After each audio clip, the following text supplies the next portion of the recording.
작지만 영향력 있는 사람이라는 글에 보면 이런 내용이 있습니다. 내 나이 30이다. 무엇을 위해 살까? 예수님은 30세에 인류의 구원을 위하여 자신의 인생을 모두 바치었는데 이제 나는 무엇을 위하여 나의 남은 인생을 바칠까? 이렇게 나와 있습니다.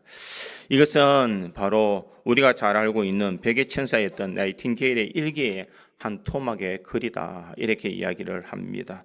그는 남의 인생을 그리스도를 위해서, 많은 사람들을 위해서 그는 희생하고 또 간호사가 되어서 전쟁 속에서 죽어가는 수많은 영혼들의 구원이 하는 그 일들을 잘 감당했다라는 것입니다.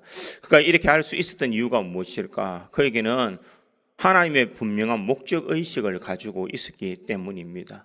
나를 왜 이곳에 불러주셨고 내가 이 시대에 내가 무엇을 하며 살아가야 될까라는 분명한 의식을 가지고 있었기에 그는 하나님께서 준비해 주신 그 사역을 내가 감당하며 내 인생을 참으로 의미 있는 인생의 삶을 살아가기 위해서 그는 간호사로서 수많은 영혼들을 구원하는 일들을 감당했습니다. 그뿐만 아니라 그는 예수님의 십자가를 바라보았기 때문에 그는 어떤 어려움이나 환난이 오더라도 그는 넉넉히 그 일들을 감당할 수 있었다라고 그렇게 말하고 있습니다.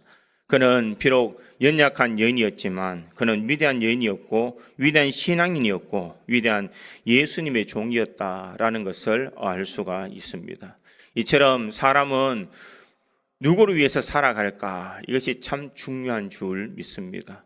오늘 우리가 읽었던 본문에는 세 사람이 등장하고 있습니다. 한 사람은 사울이요, 한 사람은 요나단이요, 한 사람은 다윗입니다. 이 세 사람의 사람들은 각각 살아왔을 때에 누구를 위해서 살았는지를 분명히 다르게 나와 있습니다. 사울은 이스라엘의 초대 왕이었습니다. 그가 초대 왕이 될 때에 그가 능력이 있어서 초대 왕이 된 것이 아니라 하나님께서는 그에게 기대와 사명을 주시고 그 책임을 완수하라고 이 귀한 이 왕의 직분을 맡겨 주었습니다. 사무엘상 9장 16절에 보니 이렇게 말합니다. 내일 이맘때에 내가 베냐민 땅에서 한 사람을 내게로 보내리니 너는 그에게 기름을 부어 내 백성 이스라엘의 지도자로 삼으라. 그가 내 백성을 블레셋 사람의 손에서 구원하리라. 내 백성의 부르짖음이 내게 상달되었으므로 내가 그를 돌보았노라 하셨더니 이렇게 말하고 있습니다. 이 사울은 외적으로는 블레셋의 옥박에서 이스라엘을 구원하는 그 사명을 맡았고 내적으로는 그는 이스라엘 백성들을 하나님의 공의대로 잘 다스리는 그런 책임을 맡았습니다. 그러기에 그는 이 모든 것들이 어떤 것보다 가장 중요한 일이었습니다. 그런데 자신이 왕좌에 오르고 난 뒤에 그는 점점 교만하기 시작했고 자신이 하지 말아야 될 그 일들을 하게 되더라는 것입니다. 내가 무엇을 하느냐, 내가 왜 이 자리에 올라왔느냐, 이것이 한번 돌이켜보면서 우리 자신을 점검해야 됨에도 불구하고 그는 뒤를 돌아보지 아니하고 자신이 잘되고 승승장구한 것만 생각하고 있더라는 것입니다. 그의 반면에 우리는 다윗을 볼 수가 있습니다. 다윗은 베들레헴 들판에서 양을 치던 목자의 신분으로 사울과 비교하면 참 보잘것없는 인생입니다.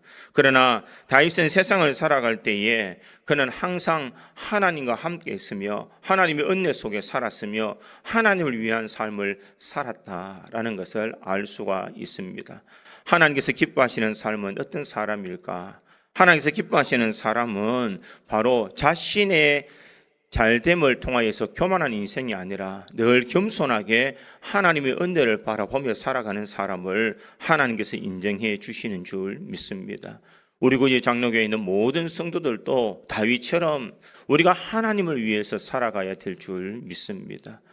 오늘 본문에 나오는 이 세 사람을 비교해 보면서 우리는 누구를 위해서 살아가야 되는가, 이것을 다시 한 번 더 생각해 보므로 우리 구지 장로교에 있는 모든 성도들이 하나님의 영광 위해서 살아가므로 하나님의 은혜를 체험하며 살아갈 수 있는 저와 여러분이 되기를 간절히 소망합니다.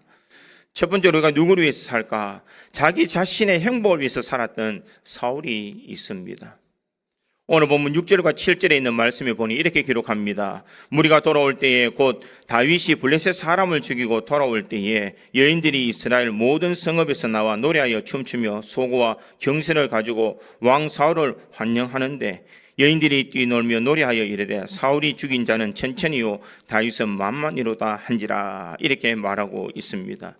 지금 블레셋과의 전쟁에서 승리를 거두고 승승장구하면서 그들은 이제 이스라엘로 돌아오는 가운데 있습니다. 이 온 나라가 잔치에 있었으며 그들이 환영하기 위해서 여인들이 와서 소고와 경세를 치면서 그들을 환영하고 있습니다. 그런데 그곳에 보면 사울을 죽인 자는 천천히요 다윗은 만만이로다 이렇게 말하고 있습니다. 이것은 무엇을 말할까? 사람들이 다윗이 골리앗을 죽인 것을 칭송하기 위해서 블레셋에서 어떠한 방법을 찾지 못하고 있을 그때에 다윗이 만군의 여호와 이름으로 나아가서 골리앗을 물리친 것을 그들은 찬양하고 있는 것을 볼 수가 있습니다. 그런데 이러한 과정 속에서 지금 사울이 느낀 마음은 무엇인가? 나는 왕이고 저 다윗은 보잘것없는 인생인데 왜 사람들이 저 다윗을 경배하고 있을까라는 것에 굉장한 기분이 언짢음을 그는 느끼고 있다는 것입니다. 자기가 최고고 내가 왕이고 내가 모든 칭송을 받아야 됨에도 불구하고 왜 나에게 영광을 돌리지 않는가라는 그런 생각을 하게 되더라는 것입니다. 사울의 인생은 자기만을 생각하는 인생, 나만이 잘 되고 나만이 승승장구하고 나만이 모든 것을 잘 이루어야 되는 그런 인생관을 가지고 있더라는 것입니다. 우리 인생도 혹 이런 마음을 가지고 있지는 않습니까? 나만이 잘 돼야 되고 내가 하는 일들이 승승장구해야 되고 내가 하는 모든 일들이 형통해야 된다라는 그런 생각을 가지고 있지는 않느냐는 것입니다. 아브라함 링컨 대통령은 이런 말을 했습니다. 그 사람이 어떤 사람인가를 알아보기를 원한다면 그 사람에게 지위와 권세를 주어 보라. 그런 다음에 그가 가진 지위와 권세에 어떤 일을 하는지 자세히 살펴보면 그 사람이 어떤 사람인지를 알게 된다. 이렇게 말하고 있습니다. 사람들은 힘이 없을 때에 자기가 뭔가를 할 수 없을 때에 참 겸손하고 연약하고 또 다른 사람을 배려해 주는 그런 마음이 있지만 자기가 권세를 잡고 자기가 힘이 생겼을 때에 그렇게 어떻게 살아가느냐에 따라서 그 인생이 진정 그 마음이 어떤 마음을 가지고 있는지를 알 수가 있다라고 그렇게 말합니다. 사울은 그가 왕이 되기 이전에는 참 겸손한 사람이었습니다. 왕으로 삼으려고 할 때에 그는 행구 뒤에 숨어서 그가 왕이 되지 않기를 바랬던 그런 사람입니다. 그런데 지금 왕이 되고 나니 자신의 명예를 위해서 자신의 영광을 위해서 살아가는 사울의 모습을 볼 수가 있습니다. 자신의 안일과 자신의 영달을 위해서 살아가는 이 사울의 그 모습이 어떻게 보면 이 시대를 살아가고 있는 우리들의 모습이 아닌가 생각해 보게 됩니다. 힘들고 어려울 때는 하나님을 찾고 하나님의 은혜를 구하고 하나님의 도움을 바라보는 인생들이 잘 되고 형통하고 내 모든 문제가 다 사라졌을 때에는 우리는 하나님을 잊어버리고 우리가 내 마음대로 내가 원하는 대로 살아가고 있는 삶이 아닌가 한번 생각해 보아야 된다는 것입니다. 진정 하나님께서 기뻐하시는 삶은 내가 어떤 순간에서도 나를 의지 않고 하나님을 바라보는 삶을 살아가기를 원하시는 줄 믿습니다. 이 사울이 여인들이 부르는 사울이 죽인 자는 천천히요 다윗이 죽인 자는 만만이로다 이 말을 들었을 때에 그 다윗 왕의 반응이 어떤 반응입니까? 우리 같이 한번 한 목소리로 읽겠습니다. 8절과 9절에 있는 말씀입니다. 다 같이 8절과 9절에 있는 말씀 같이 읽겠습니다. 시작. 사울이 그 말에 불쾌하여 심히 노하여 이르되 다윗에게는 만면을 돌리고 내게는 천천만 돌리니 그가 더 얻을 것이 나라 말고 무엇이냐 하고 그날 후로 사울이 다윗을 주목하였더라. 아멘. 여기 보면 지금 이 사울이 어떤 마음을 가지고 있습니까? 그 말에 심히 불쾌하여 노하여 이르되 이렇게 얘기합니다. 불쾌하고 노하다. 이렇게 말하고 있습니다. 왜 나에게 영광을 돌리지 않고 왜 내가 나를 바라보지 않느냐라고 그렇게 말하고 있더라는 것입니다. 지금 다윗과 자신을 비교하며 살아가고 있는 그 모습을 볼 수가 있습니다. 그는 일개의 왕이었고 다윗은 일개의 목자였습니다. 서로 비교한다는 것은 이룰 수 없는 그런 상황인데도 지금 사울은 이것을 바라보면서 서로 경쟁의식을 가지고 비교하고 있는 것을 볼 수가 있습니다. 그가 나라를 구한 위대한 장군이었다면 그것을 인정해 줄 수 있는 넉넉한 마음이 있어야 됨에도 불구하고 그는 왕으로서 그런 자질을 갖추지 못하였다라는 것을 알 수가 있습니다. 영화 가운데에 아마데우스라는 영화가 있습니다. 이 영화는 이 모차르트의 일생을 그렸던 영화다라고 그렇게 이야기를 합니다. 이 영화에 보면은 살리에리라는 사람이 등장하고 있습니다. 살리에리는 모차르트와 같은 시대에서 그는 음악가였고 그 시대에 알려진 궁중음악가였습니다. 그가 모차르트가 나오기 전에는 자기가 제일 음악을 잘하는 사람으로 알려졌던 사람입니다. 그런데 모차르트가 등장하자 모차르트의 그 천정성을 바라보면서 그때부터 비교하고 시기하기 시작합니다. 어떻게 하면은 이 모차르트를 내려뜨리고 죽일 수 있을까라는 그런 생각까지 하게 되었다는 것입니다. 함께 열심히 공부해서 더 좋은 음악을 세워야 되겠다는 생각보다는 그 사람을 내려앉혀야 내가 쓸 수 있다는 생각을 가지고 그는 모차르트를 괴롭히기 시작합니다. 이러한 심리를 심리학에서는 살리에리 증후군이다 이렇게 이야기를 합니다. 아마데우스라는 영화에 보면 이 살리에리가 모차르트에 대한 시기심 때문에 그는 미쳐가면서 이런 말을 했다고 합니다. 하나님, 나는 당신을 저주합니다. 왜 당신은 모차르트에게 주신 그 재능을 나에게는 안 주신 것입니까? 그러므로 나는 이제 당신과 대항하여 싸울 수밖에 없습니다. 이렇게 그는 이야기했다라는 것입니다. 결국 모차르트와 자신의 비교에서 그는 한 단계 더 나아가서 하나님의 주권에 도전하는 신앙적인 문제까지 그에게는 일어나게 되더라는 것입니다. 자그마한 시기심이 결국 그것이 자라게 되어서 하나님을 대적하는 일까지 행하게 되더라는 것입니다. 사랑하는 성도 여러분, 진정 우리가 이 시대에 나는 누구를 위해서 살까? 나 자신을 위해서 살아가는 사람은 늘 불안하고 염려하고 걱정할 수밖에 없습니다. 내가 하는 일들이 잘 되고 내가 하는 일들이 형통하지 않으면은 늘 우리들은 마음이 초조하고 불안한 마음을 가질 수밖에 없다라는 것입니다. 그러나 우리의 모든 마음을 하나님 앞에 내려놓을 때에 하나님께서 우리 인생을 책임져 주시면 우리의 마음에는 자유함을 누릴 수가 있는 줄 믿습니다.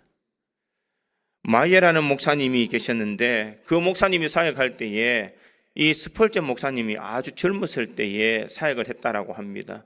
사람들이 마이어 목사님의 교회에 다니던 사람들이 점점 빠져나가서 스펄전 목사님 교회로 가게 됩니다.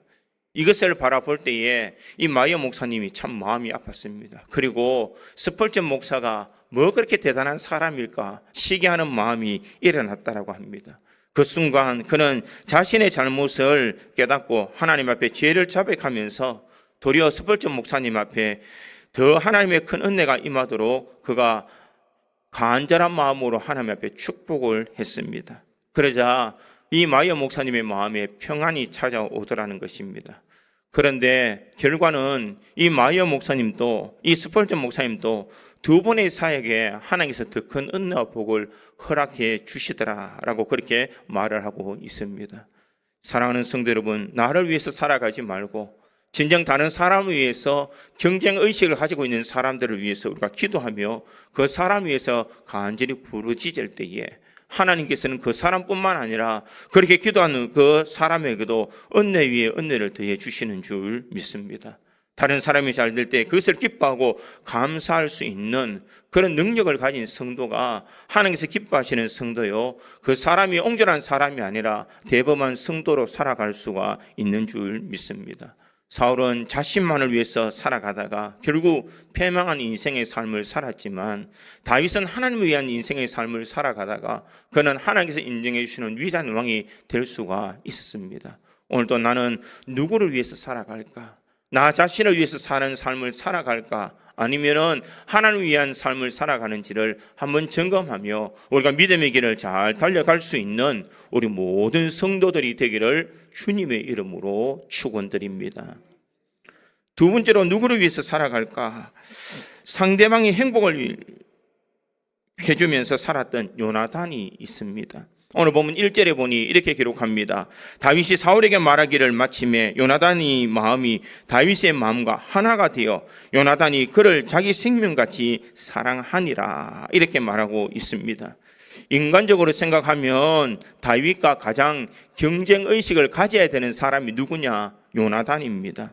그는 신분으로 볼 때는 바로 왕자요, 또한 다윗은 목동이었습니다. 요나단은 왕자로서 다음 차기 임금이 될 수 있는 그런 위치에 있었던 사람입니다. 그런데 다윗은 하나님이 세우신 그런 하나님의 사람이었다라는 것을 알 수가 있습니다. 그런데 이 두 사람이 마음이 다윗의 마음과 하나가 되어, 이렇게 이야기합니다. 마음이 하나가 되었다. 그들이 마음이 하나가 되어서 그를 자기 생명같이 사랑했다라고 그렇게 이야기를 하고 있습니다. 마음이 하나가 되었다는 것은 무엇을 말하고 있을까? 마음이 하나가 되었다는 것은 그는 바로 영적으로 하나님을 섬기는 그 믿음이 하나가 되었다는 것을 알 수가 있습니다. 이것을 어떻게 알 수 있을까? 하나님을 사랑하는 하나님의 믿음을 그들은 서로 알았기 때문에 같은 마음을 가지고 있었고 하나 되는 마음을 가지고 서로를 사랑하게 되었다는 것입니다. 사무엘상 14장 6절에 보면 요나단이 블레셋과 전투할 때에 이런 말을 합니다. 요나단이 자기 무기를 든 소년에게 이르되 우리가 이 할례 받지 않는 자들에게 건너가자. 여호와께서 우리를 위하여 일하실까 하노라. 여호와의 구원은 사람이 많고 적음에 달리지 아니하였느니라, 이렇게 고백합니다. 요나단의 신앙은 어떤 신앙이었는가? 그가 하나님이 함께함을 그는 믿는 신앙을 가졌습니다. 사람의 많고 적음이 전쟁에 달려있는 것이 아니라 하나님의 구원은 하나님이 함께 하시는 사람에게 있다라는 것을 말하고 있습니다. 다윗도 이 골리앗 앞에 섰을 때 그는 어떻게 외치고 있습니까? 사무엘상 17장 47절에 보니 또 여호와의 구원하심이 칼과 창에 있지 아니함을 이 무리에게 알게 하리라. 전쟁은 여호와께 속한 것인즉 그가 너희를 우리 손에 넘기시리라, 이렇게 말하고 있습니다. 지금 요나단의 고백과 다윗의 고백이 서로 일치한다라는 것을 알 수가 있습니다. 그들이 가지고 있는 한 마음, 한 뜻은 무엇인가? 그들은 하나님을 위한 그 믿음, 그 열심이 하나가 되고 있더라라는 것입니다. 요나단이 왕자의 신분으로 나이가 많은 형의 입장에서 그는 다윗을 사랑하고 목숨같이 아껴줄 수 있었던 이유, 그 다른 사람 다윗을 위해서 살아갈 수 있었던 이유가 무엇인가? 신앙에서 하나가 되었기 때문이라는 것입니다. 신앙적으로 하나가 될 때에 다윗이 더욱더 잘 되었으면 좋겠다라는 그런 넉넉한 마음이 이 요나단에게는 있었습니다. 오늘 본문 3절과 4절에도 보니 이렇게 이야기합니다. 요나단이 다윗을 자기 생명같이 사랑하여 더불어 언약을 맺었으며 요나단이 자기가 입었던 겉옷을 벗어 다윗에게 주었고 자기의 군복과 칼과 활과 띠도 그리하였더라, 이렇게 말하고 있습니다. 바로 요나단은 자기 생명같이 다윗을 사랑했다, 이렇게 이야기를 합니다. 그러기에 자신의 가장 귀한 것을 줄 수 있는 넉넉한 마음이 요나단에게는 있더라는 것입니다. 사랑하는 성도 여러분, 우리가 이런 사랑을 받기 위해서는 우리 또한 다윗 같은 믿음의 사람이 되어야 될 줄 믿습니다. 하나님은 어떤 사람에게 복을 주실까? 하나님의 말씀을 의지하고 믿음의 길을 달려가는 사람에게 사람을 붙여주시고 물질을 붙여주시고 능력을 허락해 주시는 줄 믿습니다. 나는 왜 하는 것마다 안 될까? 나는 왜 하는 것마다 잘 되지 않을까? 우리가 이런 생각을 하지 말고 내가 하나님의 말씀 앞에 바로 서 있는지, 나는 믿음의 길을 바르게 달려가고 있는지, 나는 신앙의 길을 잘 점검하고 있는지를 우리가 스스로 돌이켜 보아야 될 줄 믿습니다. 그럴 때에 하나님께서 우리의 삶을 책임져 주시고 은혜를 내려 주시는 줄 믿습니다. 다윗은 이 요나단과의 나이나 혈연이나 신분이나 권력이 초월하여서 그들은 서로 생명같이 사랑하고 아껴주는 남을 위한 인생을 살아가는 요나단의 모습을 볼 수가 있습니다. 저는 이 설교를 준비하면서 요나단 같은 사람이 내 곁에 있었으면 라는 생각을 해보았습니다. 그런데 저에게 문득 드는 생각이 무엇이냐, 내가 요나단 같은 사람이 내 곁에 있었으면 이라는 생각보다 내가 요나단 같은 사람이 되는 것이 더 빠르다라는 생각을 하게 됩니다. 사람들은 나에게 친구가 되어주는 사람을 구하지만 내가 다른 사람에게 진정한 도움을 줄 수 있는 그런 친구가 되어줄 때에 내 주변에는 많은 사람들이 나를 도와줄 수 있는 줄 믿습니다. 그러기에 우리 믿음의 성도들이 사울처럼 모든 사람이 다 나를 위해 존재한다는 그런 태도를 버리고 요나단처럼 내가 먼저 상대방에게 찾아가서 내가 당신을 도와주겠다는 그런 믿음의 마음을 우리들이 가져야 될 줄 믿습니다. 우리가 누구를 위해 살아갈까? 우리 예수님께서는 우리를 위해서 자신의 몸을 버리신 분이십니다. 우리 모든 죄를 사하시기 위해서 십자가를 지셨고 모든 고난을 당하시며 죽기까지 우리를 사랑해 주셨습니다. 그 사랑받은 우리 또한 누구를 위해서 살아가야 될까? 우리가 예수를 위해서 살아가지만 또한 예수를 모르는 수많은 사람들을 위해서 우리가 살아가야 될 줄 믿습니다. 우리가 요나단처럼 그 사람에게 다가가서 생명같이 그들에게 복음을 전가하며 믿음의 삶을 살아가야 되는 것이 성도의 모습인 줄 믿습니다. 그러기에 우리 믿음의 성도들이 요나단 같은 다른 사람을 행복하게 해줄 수 있고 다른 사람을 구원해 줄 수 있는 그 일들을 우리가 잘 감당할 수 있기를 간절히 소망합니다. 하나님, 내가 요나단 같은 사람이 되기를 원합니다. 요나단 같은 사람을 세우면서 다른 사람을 행복하게 만들어주면서 살게 해 주옵소서라고 우리가 기도해야 될 줄 믿습니다. 그럴 때에 우리 주변에 있는 수많은 사람들이 행복해지며 우리를 통하여서 하나님을 알며 하나님을 섬기며 하나님의 구원의 은혜를 아는 사람들이 점점 늘어나는 줄 믿습니다. 우리가 누구를 위해서 살까? 하나님과 다른 사람을 위해서 살아가는 우리 구지장로교회 모든 성도들이 되기를 주님의 이름으로 축원드립니다. 세 번째로 누구를 위해서 살아갈까? 오직 하나님만을 위해서 살았던 다윗의 모습을 볼 수가 있습니다. 오늘 본문 5절에 보니 이렇게 기록합니다. 다윗은 사울을 보내는 곳마다 가서 지혜롭게 행하며 사울이 그를 군대 장관으로 삼았더니 온 백성이 합당히 여겼고 사울의 신하들도 합당히 여겼더라. 이렇게 말하고 있습니다. 사울이 보내는 곳마다 가서 지혜롭게 행하며 이렇게 말하고 있습니다. 다윗이 가는 곳마다 지혜롭게 행할 수밖에 없었던 이유가 어디 있을까? 그것은 하나님이 다윗과 함께해 주셨기 때문이라는 것입니다. 사무엘상 17장 37절에도 보면 다윗은 이렇게 고백합니다. 나의 하나님께서 나를 사자의 발톱과 곰의 발톱에서 건져내셨은즉 이 블레셋 사람의 손에서 건져내시리라. 무엇을 말하고 있을까? 하나님이 나와 함께 하시기에 내가 사자의 발톱과 곰의 발톱에서도 하나님께서 나를 건져주셨다라고 그렇게 말합니다. 다윗의 신앙은 무슨 신앙이냐? 나 혼자 살아오는 인생이 아니라 하나님이 나와 함께 주셨다라고 고백하고 있더라는 것입니다. 시편 23편은 다윗이 지은 시입니다. 다윗이 그의 노년에 지은 이 시에 보면은 여호와는 나의 목자시니 내가 부족함이 없으리로다. 그가 나를 푸른 초장에 누이시며 쉴 만한 물가로 인도하시는도다. 내가 비록 사망의 엄침한 골짜기로 다닐지라도 해를 두려워하지 않을 것은 주께서 나와 함께 하심이라. 다윗은 사망의 엄침한 골짜기를 다닐지라도 그가 두려워하지 않는 것은 하나님이 나와 함께 하시기 때문이다. 다윗은 누구를 위해서 살았는가? 그는 하나님을 바라보며 살아왔던 인생이라는 것입니다. 세상의 그 어떤 것보다 하나님이 내 삶의 중심이 되어주시고 내 모든 삶의 주권자가 되어주신다는 것을 그는 알았기에 그의 삶은 늘 하나님 앞에 집중되어 있었다는 것을 알 수가 있습니다. 그가 죄를 지었을 때도 다윗은 죄 가운데서도 하나님 앞에 어떻게 고백하고 있습니까? 시편 51편 10절과 12절까지의 말씀을 보니 이렇게 기록합니다. 하나님이여 내 속에 정한 마음을 창조하시고 내 안에 정직한 영을 새롭게 하소서. 나를 주 앞에 쫓아내지 마시며 주의 성령을 내게서 거두지 마소서. 주의 구원의 즐거움을 내게 회복시켜 주시고 자원하는 심령을 주사 나를 붙드소서. 다윗이 가장 두려워했던 것이 무엇일까? 그래서 내 속에서 성령을 내게서 거두지 마소서. 하나님, 나와 함께 하시는 그 하나님께서 떠나가지 마십시오. 하나님이 나와 함께 하셔야 내가 살아갈 수 있습니다.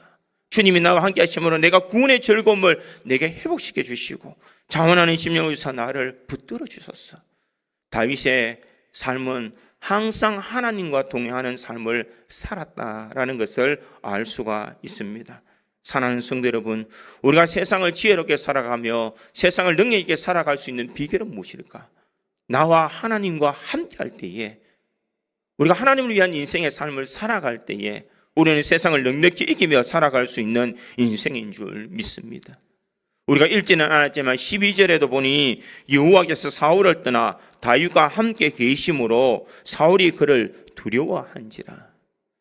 사울과 함께 하셨던 그 하나님이 이제는 다윗과 함께 하셨다는 것입니다. 이것을 누가 알았느냐? 사울이 알더라는 것입니다. 하나님을 위해서 살아가는 사람은 다른 사람이 우리를 볼 때에 저 사람이 하나님과 함께함을 깨달을 수 있다는 것입니다. 우리의 모습 속에는 과연 이와 같은 삶을 살아가고 있는가? 다른 사람이 우리를 바라볼 때에 정말 하나님이 함께하심을 다른 사람이 깨달을 수 있도록 우리가 살아가느냐? 우리가 이것을 한번 생각해야 될 줄 믿습니다. 28절 상반절에도 보니 여호와께서 다윗과 함께 계심을 사울이 보고 알았고 이렇게 이야기합니다. 다윗을 볼 때에 하나님이 다윗과 함께 하심을 사람들은 알고 있었다라는 것입니다. 사랑하는 성도 여러분, 우리의 삶이 정말 하나님을 위한 삶을 살기를 원한다면 하나님과 함께하는 삶을 살아야 될 줄 믿습니다. 과거에 이런 이야기가 있습니다. 어느 시골의 초등학교에 화재 예방을 위해서 많은 돈을 들여서 스프링쿨러를 다 설치했다고 합니다. 신문에도 나고 교육장도 방문해서 참 치하하면서 잘했다라고 이야기를 합니다. 그런데 얼마 후에 겨울에 화재가 났는데 그 스프링쿨러가 작동이 되지 않는 것입니다. 나중에 왜 작동이 되지 않는가라고 알아봤더니 스프링쿨러의 관이 수도관에 연결되어 있지 않았기 때문이라고 밝혀졌습니다.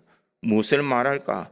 물이 공급되어 있지 않으면 제대로 작동하지 않는 스프링쿨러처럼 우리 또한 하나님과 연결되어 있지 않으면 우리 인생은 제대로 작동할 수가 없다라는 것입니다. 하나님과 우리 사이가 연결되어 있어야 우리가 세상을 이길 수 있는 힘도 있고 우리가 세상 속에서 그리스도 향기를 발할 수 있는 삶도 살아갈 수 있으며 우리가 하는 모든 일들이 승승장구할 수 있는 것은 내가 하나님과의 바른 연결이 되어 있어야만 우리가 이렇게 살아갈 수가 있는 줄 믿습니다. 많은 사람들은 성공하기를 원합니다. 그래서 그들은 많은 책들을 읽고 비전을 위해서, 판단력을 위해서, 설득력을 위해서 여러 가지 리더십에 관한 서적들을 그들은 바라보면서 성공한 꿈을 꾸고 있습니다. 그러나 성경은 우리들에게 하나님과 함께하는 사람이 되라고 말하고 있습니다. 세상을 이길 수 있는 비결, 세상에서 승리할 수 있는 비결은 하나님이 우리와 함께할 때에 우리는 세상을 넉넉히 이겨나갈 수가 있는 줄 믿습니다. 사랑하는 성도 여러분, 다윗처럼 내가 하나님을 위해서 살아가기 위해서 하나님과 동행하는 삶을 살아갈 수 있기를 간절히 소망합니다. 그러할 때에 하나님의 능력이 우리 속에 임하는 줄 믿습니다. 요한복음 15장 7절에 보니 너희가 내 안에 거하고 내 말이 너희 안에 거하면 무엇이든지 원하는 대로 구하라. 그리하면 이루리라. 우리가 예수 안에 거하고 예수님 말씀이 우리 안에 있을 때에 우리가 무엇이든지 구하면 이루어지는 역사가 일어나는 줄 믿습니다. 그러기에 오늘 나는 하나님을 위해서 살아가고 하나님께서 내 인생을 책임져 주심으로 우리 인생이 가장 거룩하고 복되게 살아갈 수 있기를 간절히 소망합니다. 세상의 그 어떤 사람들보다 우리가 잘되고 형통하기 위해서는 하나님 앞에 붙어 있어야 됩니다. 나의 모든 삶을 주관하고 계시고 내 인생을 책임져 주시는 그 하나님 앞에 붙어 있는 인생이 가장 복된 인생의 삶을 살아가는 사람인 줄 믿습니다. 사람은 무엇을 위해서 살아갈까라는 것보다 내가 누구를 위해서 살아갈까가 더 중요한 줄 믿습니다. 오늘 또 나 자신을 위해서 살아가는 것일까? 아니면 다른 사람을 위해서 살아가는 것인가? 아니면 하나님을 위해서 내가 살아갈 것인가를 잘 점검하여서 진정 하나님의 사람이 될 수 있는 우리 고지 장로교회 모든 성도들이 되기를 주님의 이름으로 축원드립니다. 다 같이 기도하겠습니다.